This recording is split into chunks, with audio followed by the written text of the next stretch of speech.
You're out here trying to court one woman into a relationship. She's dating 4 guys at once. That's why you keep striking out in 2026.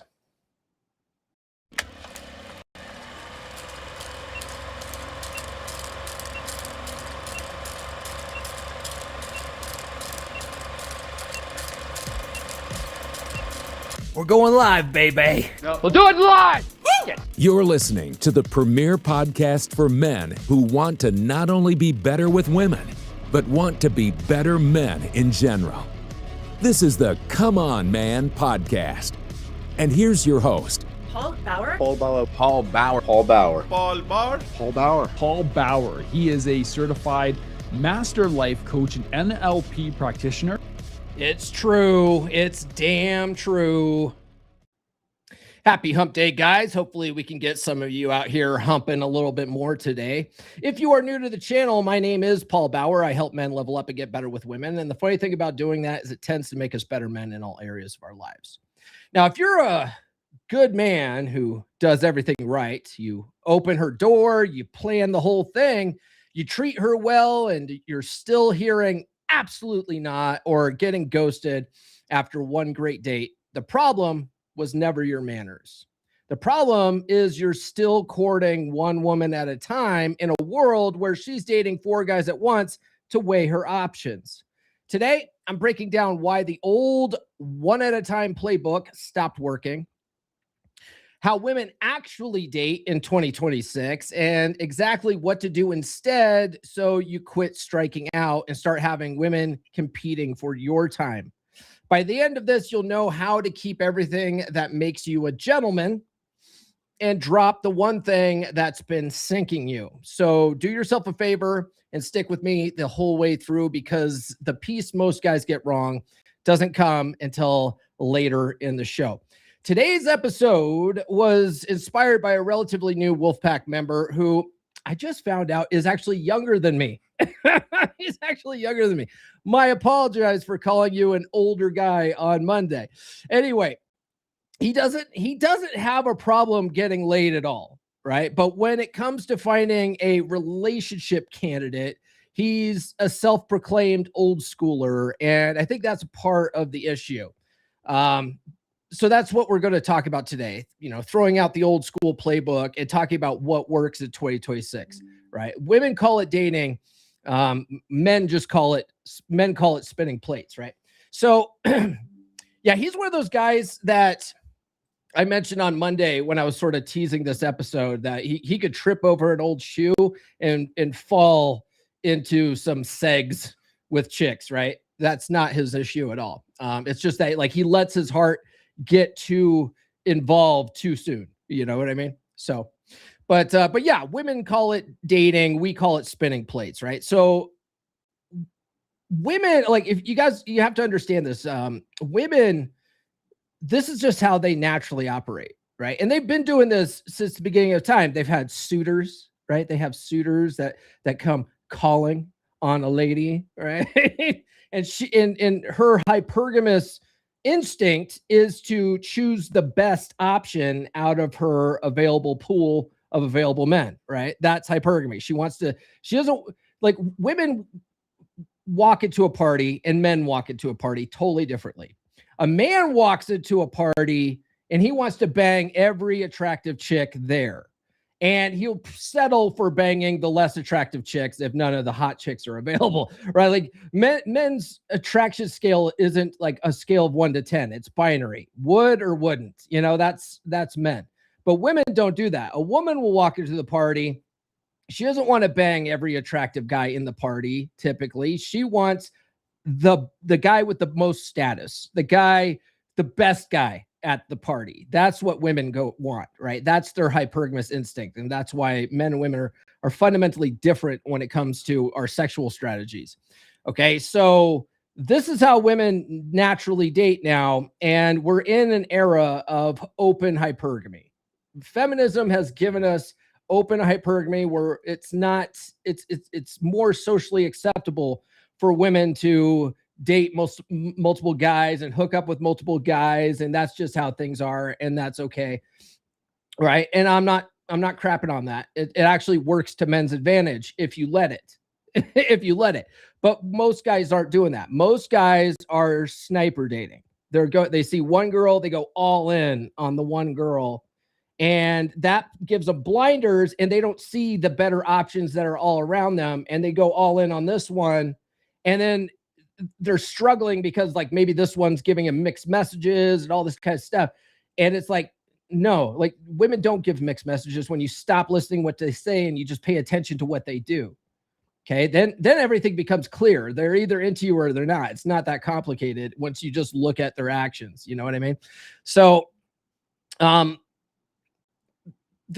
women that you're fixated on, they have other options. Okay, now you have to accept that, and it's best to just assume that instead of just getting mad. And most guys, they immediately want to be exclusive. We're going to talk about this more. They immediately want to be exclusive with every chick they're talking to. And then they even get mad when they find out that she's not exclusive. It's like, you got to let that go. Just assume she's seeing other people, and you need to be seeing other people too. That's really what we're talking about today. So do be sure to like, subscribe, hit those notifications. I do have new episodes every Monday, Wednesday, and Friday without fail. What makes keeping your options open and dating multiple women, just like she's dating multiple dudes. When you do that, when you take on the woman's playbook and you start dating like her, dating becomes easier now because you're not getting so emotionally attached to every girl you're talking to. You're letting things play out. You're just having fun and seeing what happens, and you're letting the cream rise to the top. Okay. But when your whole world is riding on one woman texting you back, you've basically turned into that sniper dating guy. And then if she can't make it, for a date, she flakes on you, she's not texting you back on time, like now your whole world's crushed because you're already too emotionally invested in this one chick. But if you are dating 3 or 4 other chicks, who cares, right? Who cares if this one's texting you back or not, because you're talking to these other chicks. Okay. So this allows you to detach from the process a little bit and just apply the process without getting so emotionally involved in women that haven't even earned it yet. Right.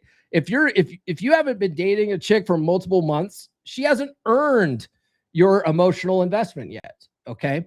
So you need to start thinking of it from that point of view. You'll stop getting crushed by all these chicks that are flaking on you and giving you mixed messages or whatever, because you're weighing your options, and clearly this one's not as into you as these two, right? So, okay, well, I'm going to spend time with the two that are giving me more time and attention, and just let this one go to, hey, whatever, whatever, all right? Now, let me ask you this. How many women do you have in a rotation right now, right? For you guys watching live right now, how many do you have in the rotation? Be honest with me. Is it 0? Is it 1 you're holding on to way too tight? Or you got a couple of plates spinning already, right? Give me your number in the chat. There's no wrong answer here. Give me your number in the chat or drop it in the comments if you're watching the replay. And, I read somewhere that guys who send super chats are 10 times more likely to get results from podcasts that they listen to. It kind of makes sense when you think about it. We tend to value what we invest in, right? So why not invest in yourself now? So options make you more attractive too. So by taking on this playbook, this new playbook of dating multiple women and keeping your options open and staying lovingly detached from the process, you actually become more attractive to these women because we are now using a feature that, we could use to our advantage called preselection, right? Preselection is the idea that comes from evolutionary psychology that women are more attracted to men that other women like. Okay. So if you really think about this, I think I saw an interview with Dr. David Buss. He's an evolutionary psychologist. He said it like this. When a woman gets impregnated by a guy, you have to look at evolutionary psychology from the standpoint of procreation, because that's where the sexual strategies come in. It's about procreation, right? When a woman gets with a guy, and she decides that we're past the 8-minute mark. She decides that she's going to have sex with this guy. The possibility of getting pregnant is very real, right? It's very real. It's a very existential reality for the woman. And when she gets pregnant, she's essentially in a very vulnerable state for up to 9 months, right? So she needs to make sure that if she's going to get impregnated by a guy, that he's going to stick around to help provide for her and the offspring while she's incapacitated for 9 months, and then hopefully stick around long enough to help her raise the offspring for the next 18 years or so, right? So women really want to make sure, right, they have a vested interest in making sure that the guy that they're with is a good dude, a guy that, you know, is going to be, you know, the fittest one that can be around her, right? Her hypergamous instinct. I want to be with the best guy possible. So in order to suss that out, if she was just meeting a brand new guy, it would take some time to suss that out, to make sure he's a good dude, that he's the right potential candidate to, you know, carry his offspring and stuff like that. So that takes a long time to do. So evolutionarily speaking, women were sort of programmed with the mental shortcut that, oh, if other women already like this guy, he must already be a good candidate. So it shortcuts the process, right? So they're literally wired to be more attracted to guys that other women already like. Okay. So if you ever tune into like Mike Sartain, or you tune into Access Vegas, Mike Sartain says this only works if you actually have really attractive women around you that this woman can visually see. That is not true. That is not true. But he does have courses to sell, right? It's not true. Women can tell by your actions if other women probably like you. If you're a guy that spins plates, or if you're a guy that, you know, has multiple options, right? They can suss this out just by your behavior. Your behavior will tell them everything they need to know. If you're very charming, right? If you're very playful, good at banter, if she throws a shit test at you and you could play with it and agree and amplify and turn it to a big funny joke, and you just handle her silliness like effortlessly, she's like, oh, this guy must be good with women. Okay. So then that's where you'll get, so are you seeing other people? And like, they're trying to suss this out. A lot of guys who have the old school mentality will go, oh no, I'm not seeing anyone else, thinking that's what she wants to hear, because they're immediately thinking, oh, I don't want her seeing other people. She must not want that too. And I'm immediately exclusive with her. I want her to be like that with me. Right. But that's not what she's thinking.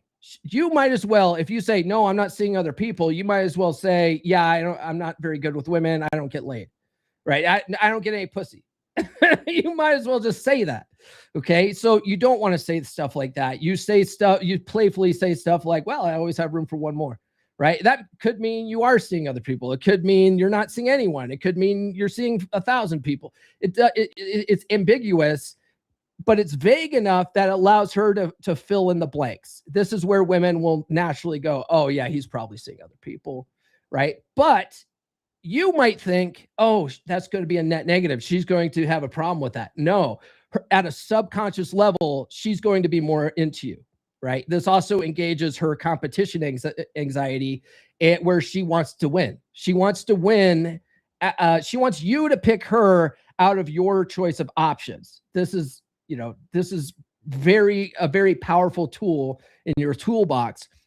So you want to take advantage of it. So just by acting like that, she's going to think that. This is how you build a roster. We're going to be talking more about this probably on Saturday with the Wolfpack pod class, because we have a vote right now of 2 different topics that we could do for the private pod class. And right now, the last time I checked, the voting is in favor of building a roster. So that's probably what we're going to talk about. If this is something that you need help with, you're going to want to join the Wolfpack. But this is how you start. This is how you start, right? By acting as if you're already doing that. And then once you start seeing multiple women and you detach from the process, it becomes infinitely easier, because you don't have to act anymore. You know what I mean? Like you're not going to be texting so much because this, you're on a date. You're out on a date with this chick. So you have no time to get back to this chick. So you're going to be spacing out your replies and all this kind of stuff because that's what you would be doing if you were really spinning plates. So you got to start acting that way from the beginning. Okay. Now think about this for a second. You might be dating right now. You might be married. Some guys tune into these episodes. Married men tune into the dating episodes because dating, understanding the game with dating actually helps you in an LTR, right? To game your girl. Okay. So there might be, you might be dating right now. You might be married. You might be in an LTR. All sorts of men tune into this podcast every day. Men tune into the show from all over the world. And all of them have the same things in common when they have one girl or 15 girls. They all need to learn how to fuck better, which is why I wrote Dick Her Down Right. Are you going to grab your copy on Amazon or are you going to listen on Audible during the break, brother? What's it going to be? Have you ever had sex and honestly wondered, did she actually enjoy that or was she just going along with it? Because chances are she's had better and she remembers it. What if I told you there's a way to make sure you're the one she can't stop thinking about? Most guys think good sex is about stamina or size. It's not. The men women are genuinely obsessed with aren't the biggest or the longest lasting. They're the ones who know exactly what they're doing. They're not fumbling around hoping something works. They walk in with a plan. They read her body. They control the whole experience from the first move to the last. And when it's over, she's not thinking about sleep. That's not some rare natural talent. That's a skill set, and it can be learned. Dick Her Down Right is the no-nonsense manual that breaks down exactly how women's bodies and minds work during sex, how to take charge of the experience like you actually know what you're doing, and how to become the man she's telling her friends about. Not the guy she had an okay time with, the guy she keeps coming back to. The guy she'd do almost anything to keep happy because what he does to her is in a category by itself. Every technique, every approach, every psychological principle is laid out straight. No theory, no filler, just the real information that makes the difference between average and unforgettable. Dick Her Down Right is available on Amazon or Audible now. Any man who wants to be better in bed and have any woman he's with completely hooked on him needs this book. Get it today. Indeed, indeed. By the way, let's put that up there. Let's take a look at the chat. Man, is it quiet today? What is going on? Nurse Chick says, good morning, gentlemen. Happy hump day. Nurse Chick always gets this. I'm so naughty. I'm gonna come. It's true. That pussy must be ridiculous. It's fucking ridiculous, guys. And Dar Fitness in the house. Happy Wednesday, gents. Good to see you, brother. And Uncle Bob with a 6,000 euros. He says, please define older men. Am I an older man? You have my verbal consent to classify. I actually don't know how old you are, man. I think compared to me, I think you're a younger man for sure. I'm going to give him this one here. This stuff will make you a goddamn sexual tyrannosaurus, just like me. That's right. Just like me. And then he says your verbal consent. That's a funny joke because I put out like a throwaway TikTok. God, I think it was on Sunday or something like that. And it said, consent is the idea of consent is just a form of manipulation. Oh my God. Some male feminist with fingernails, painted fingernails did a takedown video on Instagram yesterday. And he has like a much bigger account than I do. Like, I don't know, 120,000 or so followers. And so I'm just getting tons of hate right now on Instagram. It's hilarious. All right. That's why he threw in that verbal consent thing. Oh, don't get me started on that verbal consent. Actually, I think the 9 o'clock clip that goes out today is gonna talk about consent. So I'm doubling down. All right. So you're single until the exclusivity talk, and so is she. I want you to understand that. You are single until the exclusivity talk, and so is she. Okay. Nobody owes anybody anything before the conversation happens. Okay. So I want you to really understand this. You get to spin other plates. You don't owe anybody your exclusivity, but neither does she. And she's probably not exclusive. You need to just assume that she's probably seeing other guys. She might not be banging every other guy. Okay. Because you understand how women work, right? We're going to get into this, but women will make rules for guys that they're not that sexually attracted to, and they'll break them for guys that they are sexually attracted to. Okay. So you'll hear this said in the space, right? They make rules for betas and they break rules for alphas. Okay. Well, that's subjective, is completely subjective on the woman. If she finds you sexually attractive, a lot of people don't like alpha and beta, right? So you got to look at it like sexually attractive and not sexually attractive. If she's making rules for you, okay, she doesn't find you that sexually attractive. She might be seeing a guy like that who she looks at like, oh, he's a good provisioner. He's a good provider. He'll pay my bills for me. I'm going to string this guy along, but I'm going to fuck this guy over here. He's hotter. Okay. So she might be seeing, 4 or 5 guys, and she might be only sleeping with one of them, right? She might be only sleeping with you, and she might be stringing these other 4 guys along. You don't know. Okay. So but a lot of guys are like, oh, I don't want a chick out there that's fucking other guys. She's going to be doing it.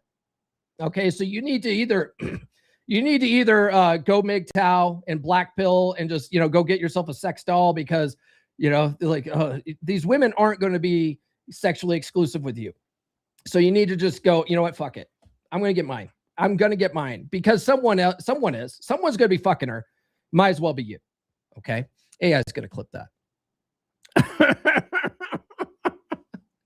But while you're trying to be loyal to this one woman that you've only had 1 or 2 dates with, she's out weighing her options like any sane person would in 2026. Okay. So she might be out sleeping with other guys. You don't know, but you're trying to be a good guy for her, a gentleman. I'm not pushing for anything, until we're exclusive, because that's what a good Christian boy does or whatever. Right. She's like, yeah, good Christian girl. And then she's out fucking all these other dudes. And then she goes to church on Sunday to ask for forgiveness. You know what I mean? So just assume that's what she's doing and don't obsess over it. There's a really good article in the Red Pill space written by the legendary Archwinger, Archwinger's been on the podcast before. A lot of his ideas have been shown up in that bastard Brian Stone's books.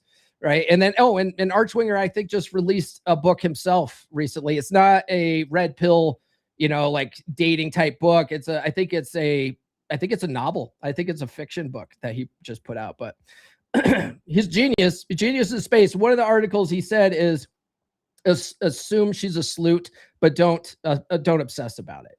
Okay. Because if obsessing over a woman's body count is an inadvertent way of pedestalization with these chicks, right? You're putting this chick on a pedestal, putting her in a category of a good woman. We're going to get into the Madonna whore complex near the end, but that's essentially what you're doing. So just assume that she's probably out weighing her options, sleeping around, trying to find the best option. And you need to just be doing that too. So assume she's doing that. Don't obsess about it, and just go get yours as well. Okay. Now, I was watching Fresh and Fit once, and I don't know if you guys have ever tuned into that show. I was watching Fresh and Fit once, and they were getting $50 super chats and $100 super chats. So the guys in the chat could hold a couple of these chicks on the panel accountable. So they were sending in $50 super chats and $100 super chats to try to hold these women accountable. Now, I clearly don't have any 304s on my channel for you to fantasize about holding them accountable by sending $100 super chat. But if you made it this far, then you're probably getting value from what I'm talking about. And since you're getting value, I'm not asking for a $100 super chat, but a $10 super chat wouldn't be out of the question, wouldn't you say? Anyway. Now this note I have here specifically came from my man in the Wolf Pack, because he was talking with this 23-year-old chick, right? My man's 43. So this chick's 20 years younger, my man. And he ended up banging her, by the way. But he said that the word date spooks her. Okay. The word date, right? Because what he told her was, you know, I'm kind of an old-fashioned guy. I want to take you on an official date. I want to go to your house and pick you up and open the door for you, and, you know, basically put out the red carpet like a gentleman would, right, back in the day. And she was like, ew, gross, right? Ew, the word date, ew, right? This is women. This is your modern woman, you know, in her 20s. They don't like the old school idea of things, because that's just not how things are done. That's not how things are done in 2026. That's how things were done in 1946. Okay. But not in 2026. Okay. So plenty of younger women here, let me take you on a date, and it loads them up with pressure. They feel like because what they're there for is to just see how things are. See if I even like this guy or not. Okay. What do I say about that? I say you're treating it like a science experiment. Like, I used to go on first dates not trying to get laid. When you go on a date not trying to get laid, it immediately takes the pressure off you. It takes the pressure off her. It takes the pressure off the whole experience. Okay. So I would go out there like as a chemistry test, just to see if I even liked her or not. Because that's what women are doing. They're seeing if they even like you or not. Okay. So if you take that pressure off her and yourself, you can actually see if she's even worth your fucking time. Most of these chicks aren't going to be worth your time. A lot of dates are going to be first dates and done. A vast majority of them will be. Okay. So you're going to go out there and go, oh, I don't fucking like her. So then if you don't like her, it could be over after one drink. You're not taking her on this fancy official date to dinner and candlelight and whatever bullshit, right? You drinks only to see if you even like her or not. And if you don't like her, it could be over after one drink. Okay.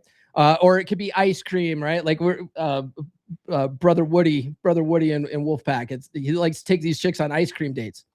It's the same concept. Okay. It's just low investment to see if you even like her or not. Okay. So a lot of these women, that's how they're dating. They're just weighing their options. So when you say, I want to take you on a real date, an official date, they immediately in their heads, because women are neurotic as fuck, right? They immediately get up in their heads about it going, oh, this is a lot of pressure now. Okay. So, if you tell her, hey, meet me somewhere at a certain time, it does three things asking for an official date never will. Okay. It comes across as bold, right? And so you don't ask her, what does she want to do? You don't ask her, you know, like, what's she like to do? You have a plan and you say, meet me. When are you free to get together? Cool. Great. Meet me at this place and this time. So instead of saying, I would like to take you on a date, you say, when are you free to get, you seem like a cool chick. When are you free to get together? Great. You know, if let's assume the days that she says or she's free, you're free too. Great. Meet me Thursday night, 7 p.m. at the Feisty Pint. Okay. When you do that, it comes across as bold. It comes across like you're a man with a plan. Women constantly say they want a guy that has a plan, that has things figured out. They just want to show up looking hot. Okay. So it shows you're the one setting the tone, and it quietly tests whether she will follow your lead or not. Okay. We're only doing 5 things. A lot of guys are like, no, that's only 4 things. Yeah, but 5 is better for marketing purposes. Okay. So you're testing for interest, testing her ability to follow your lead. You do that by telling her what to do. If she says, oh yeah, definitely, right? She's following your lead. Facilitate, fun, and fuck. Those are the 5 things that you're doing when dating. Okay. Now, some people are like, facilitating fun's one thing. Okay. But you can't call it. But you can't call it the triple Fs if you lump them all together. That's just the double Fs. It's not as cool for marketing purposes, bro. Anyway. But the guy who's asking for permission for everything pulls fewer yeses than the guy who just tells her to meet him. Okay. this is what you'll find out there, because a lot of guys are like, what do you want to do? Like, oh, I want to make her happy. So the only way to make her happy is by doing things that she likes to do. That's really not what makes a lot of women happy. What makes women happy is not having to think about this shit. They just want to show up looking hot and go along for the ride. That's really what makes women more happy. And the more you do that kind of stuff, the more they're like, oh, I really like this guy, because no other guy out there is doing that. Okay. Now sit with this for a second. For weeks, months, maybe years, you've been showing up to shows like this. You've bought the books, filled the notebooks, even gone out and practiced some, and you're still not where you want to be. So you tell yourself it's just one more episode, one more book, and this time it'll finally click. But what if the thing you've been missing has been right in front of you this whole time, and you've just been too in your own head to reach out and take it? It was never another download. It's getting around other men grinding on the same things you are and trading what actually works. Over 100 men are in the wolf pack right now, all rowing in the same direction, not just sharper with women, but with money, their bodies, the whole life that they're building. And today's the day to jump on the 7-day free trial, because this Saturday, we're having our August pod class for members only. And the guys are still voting on the topic, but right now it looks like it's going to be about building a roster of chicks. So if that's something that you've been struggling with, then when would now be a good time to run with the wolves, brother? Bear club? Not anymore. Wolf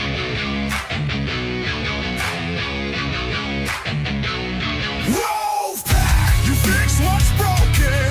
You lead like a man again. Too sweet. No pity, no therapy. Just fire, just frame.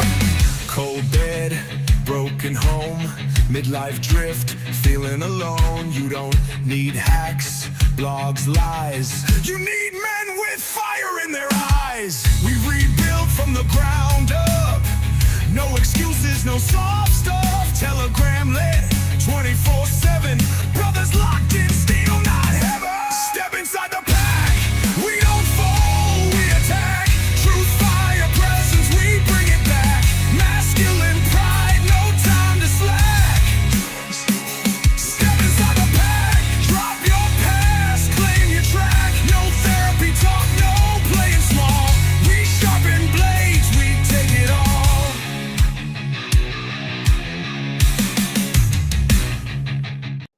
Ooh, for the love of God, too sweet me, baby. All right, let's take a look at the chat here. Brother Woody's in the house. Speak of the devil.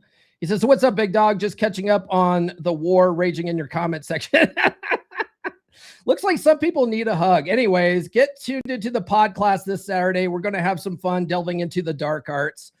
You have to make it their idea. Dates give these modern women the ick nowadays. That's why I tell them I've got a sweet tooth and you're taking me to get ice cream.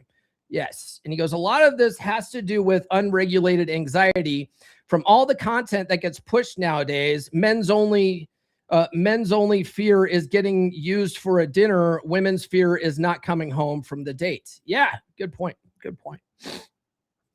All right. Somebody has to drive. Like it or not, in a car, there's only one steering wheel. Okay. Like it or not, for a television, most televisions, there's only one remote. Somebody has to pick the channel. Somebody has to drive the goddamn car. Okay. You as a man, that's your job. Okay. Your job is to set the tone and lead the interaction. Set the tone and lead the relationship. Okay. If you read my book, Get Her to Fuck You Again, right? Get Her to Fuck You Again is a book for men in dead bedroom marriages. The big thing that you're learning there is that you need to be running the fucking relationship. Okay. That's your job as a man. But we have been conditioned over decades to defer to women, right? Ever since like the 60s and the feminist movement, and all these men that were raised by the baby boomers, they were raised to not be like their dad. Like their moms have told them, don't act like your dad. Don't act like your dad. Your dad, but you don't understand. Why did your mom bang your dad in the first place, right? She found him sexually attractive because of the stuff he was doing. but he's a scoundrel or whatever. So all these generations of boomers were like, well, I'm not going to be like my dad. I'm going to be more in touch with my feminine side, right? I'm going to have happy wife, happy life, this shit, right? I'm going to defer to her. She's the boss, right? I'm going to ask the boss for permission. And that only lasts so long before women start running you down the betaization process and turning you into a dutiful plow horse that they're no longer attracted to. And then they want to go fuck the pool boy, right? So a lot of get her to fuck you again is about taking back control of your relationship and now learning how to set the tone and lead. It works best if you do it from the beginning. It works infinitely better if you set the tone and lead from the beginning and just never lay off the gas, okay? It works infinitely easier, right? Now, if you talk to me 5 years ago, for all the guys in dead bedroom marriages, I would have said, just go get divorced. Just fuck this. It's going to be so much easier to go meet a new chick that you can do this from the beginning and train her from the beginning than it will be to turn your marriage around. And I will still say that's infinitely easier. The thing is that it's not so easy. It's easy to say on a podcast. It's easy to say in the comment section. It's not so easy to implement in reality because of, a lot of guys have decades built into this relationship. They have joint accounts, they have joint assets. And some states like California, if you've been married more than 10 years, she's entitled to lifetime alimony. So you could be paying out the fucking ass for the rest of your life for this shit. So it's like, okay, in that case, I guess it does behoove the guy to try to fix it. But if you can't, right, then divorce is a very real option. And finding a better chick and doing this shit from the beginning and keeping it maintained, right, which is what Keep Your Bitch is about, right? It's you're finally in a decent relationship. Well, if you want to keep that going, you have to do this shit from the beginning, right? So it's infinitely easier to do this shit from the beginning, okay? Set the tone and lead. And I want you to understand, like, someone's got to drive. That means you pick the place. That means you come up with the date ideas. That means you handle everything. She just wants to show up looking hot. So just you take care of the fucking logistics. It's not even that hard. What's cool about it is that you get to do everything that you always want to do. It's always a win, always. And most guys are like, yeah, but I just don't care. I just want to hang out with her. I don't really care what we do. Well, if you don't care what you do, then it doesn't matter what place you pick. So fucking pick a place. Okay. But what's really cool about this, ever since I started implementing this and practicing it and realizing just how well women respond to it, they respond very well to a man with a plan. I was like, I get to actually start looking around for events in my area. Like, I get to stop being a fuddy-duddy and start living a fun life that I enjoy doing. I get to go to activities, right? So the other day, like for instance, the other day I was at the supermarket and I saw a flyer for a pro rodeo down in Delta. And I was like, oh, fuck yeah, I love rodeos. And Nurse Chick loves rodeos too. But I just told her, hey, rodeos this weekend. We're going to the rodeo Saturday. Like that's, or it was Friday. We're going to the rodeo Friday. Like I just tell her this shit, right? I just see events and I'm like, oh, that would be fun. I'm going to do that. And I just tell her, hey, we're doing this, right? Or sometimes I don't tell her at all. And I just say, hey, Friday, I'm taking you out. This is what you need to wear, right? This is, wear your cowgirl boots or something. It was way fucking too hot to be dressed like cowboys out. And, those poor bastards riding the bulls and shit like that. It was 95 fucking degrees outside. Hotter shit. So I was out there in shorts and whatever. Nurse Chick did wear her jeans and her cowgirl boots and stuff like that. But I was like, I am not wearing my cowboy boots. It's too fucking hot. Too fucking hot for that shit. Right. So set the tone from the beginning. Someone has to drive. That's your job. Okay. Your job is to drive. Okay. Women just want to show up looking hot. All right. Follow me on social media, would you? People are fucking hating me on Instagram. So go read the comments and it's pretty funny. Get a chuckle out of those guys. Now this is another thing too, right? Chivalry, if you like doing that, it's actually beneficial for you. Now, because this is what my man was saying. He's like, I want to take her on an official date and I want to open the car door for her. There's no reason why you can't still do that. Okay. So just stop calling it a date and just say, hey, let's meet for drinks. You seem like a cool chick. Do you see the difference? You still are setting the tone. You get to run it however the fuck you want to run it. In fact, she wants you to run it how you want to run it. So if you want to be chivalrous and open car doors for her and open doors for her, then by all means, please do that. And what I found, because a lot of guys are like, oh, that's simping. That's simping behavior. That's putting her on a pedestal. It's only in how you do it. Okay. It's only in how you do it. If you're doing it because you're trying to kiss her fucking ass, if you're opening car doors because you're trying to get laid, that's what we call a covert contract, in which case you are being a simp, in which case you are putting her on a pedestal.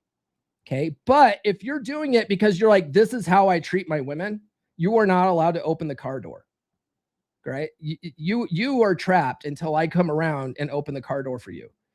That's you setting the tone, saying, this is what I do. This is how I lead my relationships. Then it's not about simping. It's about setting the tone and leading. Okay. And what you're really doing there is you're planting the seed. Okay. You are planting the seed that I run a traditional relationship. Okay. I run a traditional relationship. This is how I set the tone. If you don't like it, right? This is all testing to see if she's going to follow your lead or not. All right. If she gives you a bunch of shit about it, you're probably wasting your time. But if she's like, oh, no guy ever does this for me, because that's most guys nowadays. 2026, most guys aren't doing this shit. Okay. So if you are doing this, you're setting yourself apart. It actually helps. Okay. But you got to do it from a position of leadership, not a position of pedestalization. Okay. So opening her door, taking her jacket, moving to the inside of the sidewalk, hand on her lower back. Okay. You're leading the situation. Okay. Every one of those moves tells her that you're the one running the interaction, and it doubles as an early way to touch her and read whether she's receptive or not. Okay. Now, one thing I found in doing this with Nurse Chick, because I've been doing, like, Nurse Chick and I are in a fantastic relationship. It's fucking effortless. We've been together for going on 6 years now. I still do this shit for her. She's not allowed to open her own car door. She has to wait until I come around and get it. And then what she does is she reaches through and opens my door, because she saw a TikTok video from the movie A Bronx Tale, where the gangster is giving the kid advice. He goes, you got to give her the door test. And he's like, what's the door test? He's like, you shut your door and lock it.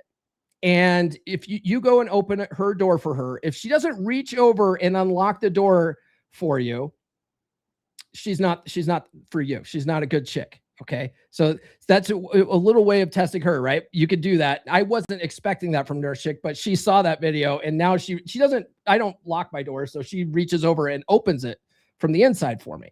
And then she goes, if I don't do this for you, you dump her right there. You dump her right there on the spot, so that you can still do this kind of stuff. And what I found, long story short, I went down to Vegas a couple of years ago to do a pro wrestling thing with my friend Glenn Lawrence. And we were out, like, Glenn and his girl at the time were driving us all around town and stuff like that. And so Nurse Chick and I were in the back seat, and I was opening her door for her. And like, when we would stop somewhere, I'd get out and open her door for her. It caused Glenn's girl to go, I feel like I have to open doors for you. And she's like, and then she told Nurse Chick later, she's like, I'm really envious of your guys' relationship. You guys just seem like everything just, it's a form of dread game. It's a form of dread game. Okay. Because now Nurse Chick is seeing that this chick is responding very well to what I'm doing. And now it makes Nurse Chick go, oh yeah, Paul is a really good guy, right? Like, this other chick likes this, right? It's dread game. Okay. But you're not doing anything you're not supposed to do. This is passive dread. I talk about it in, if you guys haven't taken it, if you guys are in a LT, no, that's not the one. Where is it? Where is it? Hold on. Let's put this up. Where the hell is it? Oh, maybe I got rid of it. Oh no, this is it. The passive dread blueprint. If you guys are in an LTR and the sex has been drying up and all that kind of stuff, and you're trying to reignite that attraction, take a look at that course. If you're in the Wolf Pack, by the way, there's a discount. It's pinned in the chat, but there's a $50 discount for Wolfpack members on that one. So yeah, chivalry. So my man was like, this is what I want to do on a date. There's no reason to not do that. Okay. In fact, I would recommend that you do that you set the tone and lead from that perspective. Okay. But one of the things too, he brought up that, you know, he's old school. So like I said before, he's one of those guys that could trip over an old shoe and fall into a vagina. He owns his own business, and it's let's say it's in the alcohol industry. And so he owns his own business. There's always chicks around, and he's like, all these chicks are always throwing himself. He's literally got a different chick in the group every night. Like he's always like, you know, hey, I'm going out with this chick tonight, right? But when he first joined, he was kind of hung up on this one, right? And so we're like, you need to go fuck 10 redheads, right? So he's out fucking all these chicks. But he goes, I don't know about you guys, but I just, you know, if I'm able to sleep with these chicks easily, I'm just like, they're not the one for me, right? And I go, that's classic Madonna whore complex, man. Right. If you like, where you look at these chicks that sleep with you easily, like they're somehow slooty sloots, but the chicks that make you wait are somehow good girls. They're the same girl. Right. I said it at the beginning. If they are making rules for you and not putting out, that means they don't really find you that sexually attractive, but they think they're going to use you for your money. They think that you're a provider and shit. Right. But they're not going to sleep with you. And they're going to say, oh, I'm a good girl. I'm a good girl. I don't do that sort of thing. Right. What I love is single moms doing that shit. Like, you're trying to tell me, Becky, that you're a virgin, you're a born again virgin, that you only put out when you're married. Fuck off. Fuck off. You're not exactly a virgin anymore, Becky, you know? So, but the thing is that she's saying that to you, not to this other guy that she's really sexually attractive to. Now that all goes out the window. Okay. So what you're doing when you're going along with being the beta bucks guy because you think she's a good girl, what you're end up doing is you're ending up getting into a relationship with a chick that doesn't really like you that much. I just really want to put that out there. In fact, I would like AI to clip this. When you get with a girl who doesn't put out, you're getting with a girl that's going to use you for your money and your resources. She doesn't really want to have sex with you that much. She doesn't really want to have sex with you. Fucking hell. She doesn't really want to have sex with you that much, but she might, in order to get that provisioning and resources, she'll use it to manipulate you. Okay. But if you get with a girl who is viscerally attracted to you, that will break all these rules to fuck you, you're getting with a girl that has genuine burning desire. Okay. These are the chicks that when you get into a relationship with, it will be effortless because they are sexually attracted to you. Okay. That's how it works. So when you have the Madonna whore complex, you're settling for chicks that don't like you that much when you could be going out with chicks that fucking worship your dick. What would you rather do? Think about it. What would you rather be saddled with for the next 10, 15 years if things work out great? Would you rather be with the chick that worships your dick, or would you rather be with the chick that uses you for your money? Because that's what the Madonna whore complex is giving you. Okay. I would let that go and realize that they're all the same women. They're all the same women. Watch their actions, not what they say. Okay. And a lot of chicks that will say, you know, we're not having sex tonight. The way you respond to that is you go, well, you're the one that brought it up. Right. That's how you respond to stuff like that. That's usually a shit test to see how you'll react. A beta guy will go, oh, I wouldn't think of such a thing. I'm a gentleman, right? I you know, whatever. I'm not trying. I only want consent. But if you go, well, you're the one that brought it up, all right? Women will only bring that up if they're thinking about it. Okay, so they'll say that shit to see how you react. Well, you're the one that brought it up, and then what you'll find is that 9 times out of 10, you're going to end up having sex with her that night. Okay, she just wanted to see how you would react. This is a lot of these tests that women do are completely subconscious to see how you'll react to things. Okay. We call them shit tests, but it's not for them to be shitty. It's to see if you have your shit together and to see like what kind of guy you are, right? If you're a guy who gets rattled by that sort of thing, it tells her you're not very good with women, right? And what did I say at the beginning? I said, women like men that other women like. Alan Roger Curry said, pussy attracts pussy. So if you're just like, well, you're the one brought up, right? And you're not rattled by that shit. She's like, oh, he must be good with guys. I want to fuck this guy. Okay. Don't try to lock down the first woman who touches your dick. Okay. The urge to turn every good date into a girlfriend is a scarcity mindset. And it's a dead giveaway that you haven't been spinning plates long enough.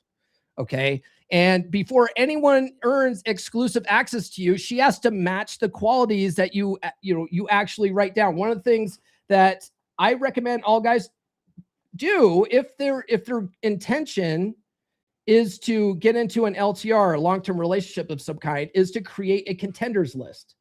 Okay. If you don't have this, then any chick will do. And you'll end up settling for chicks that you probably should have never been in a relationship with to begin with. This trains your reticular activating system to look for chicks that will fit your criteria so that you're not settling with the wrong chicks. Okay. I talk about that in Everything I Wish I Knew When I Was 18. If you're not familiar with that concept, get that book. Okay. That I break down dating and spinning plates into a fucking science in that book. All right. But your job isn't to lock these chicks down. Okay. Your job is to do the 5 things, right? Test for interest, test for her ability to follow your lead, facilitate fun, and fuck. Okay. So, but the problem is that a lot of guys, they just can't be alone. They have a really hard time being alone, especially if they recently went through a breakup and they've spent the last, several years living with someone or just always exclusively with someone. It's really hard for them to break that relationship pattern. So they come across as, really needy. And they're the ones that are constantly pushing for relationships. They're like every chick they're with, they're trying to lock down and make them their girlfriend. Okay. Which comes across as needy, which pushes women away because women are very much like cats. Okay. If you're chasing them, you're trying to make something happen with the cat, it fucking runs away. But if you ignore the cat and act like you're not really that interested in it, the cat wants to know why and climbs on your lap and shows you its butthole. Women are very much like that. Okay. So another problem that a lot of guys do too is let's see, Christopher Canwell in Atomic Attraction refers to it as chronosthesia. Okay. We call it future pacing in NLP, but it's where guys mentally time travel into the future and they imagine this future scenario with this chick, this specific chick. They start planning their whole lives with this chick in their head. They have the house with the white picket fence and 2.5 kids, and they get attached to this chick before she's ever even earned it. Some of these guys are doing this shit on the dating app before they've even met this chick in person. They're just having these great texting exchanges, and they're like, "Oh, I find this chick's perfect. She's the one. I got the one. I found the one, guys." It's like you haven't even talked to her in person. You know what I mean? She's probably a catfish. You don't know that. That's why low investment dates are perfect, because if she's a catfish, you can end things quick or you could turn around and walk out, like whatever you want to do. I recommend using those dates as practice dates, especially if you've been out of practice for a long time. They make great practice dates. They're over after one drink or one scoop of ice cream, right? It doesn't matter. But you're mentally time traveling, getting attached to an outcome. So when it doesn't work out the way you're hoping, you get mentally and emotionally crushed by it. Okay. So I would invite guys to stop doing that shit and just see how things play out. Okay. That's why you got to reframe dating from this thing that you have to do in order to get a girlfriend. Okay. You want to look at it like, no, it's just a science experiment. I just want to see if this red pill shit that Paul talks about on the podcast works or not. So I'm going to test some of the things that he says out. Okay. So then you go out and you test, does it work or not? Does it work or not? Right. Oh, fuck. Paul's shit does work really well. Sweet. I'm going to keep doing this. Oh, this thing that Paul said doesn't work that great. Let me try something that, that bastard Ryan Stone says, right? Like you take some of this stuff, you take what works, you leave what doesn't, you treat it like a science experiment. You develop a hypothesis, you test the hypothesis. When you can't disprove the hypothesis, you raise it to a theory, right? Okay. So let go of the future pacing, treat it like a reframe dating to you're just collecting data. Okay. You're just collecting data. All right. But you have to understand that we're working with Briffault's law here. Okay. Briffault's law says the female, not the male, determines all conditions of the animal family.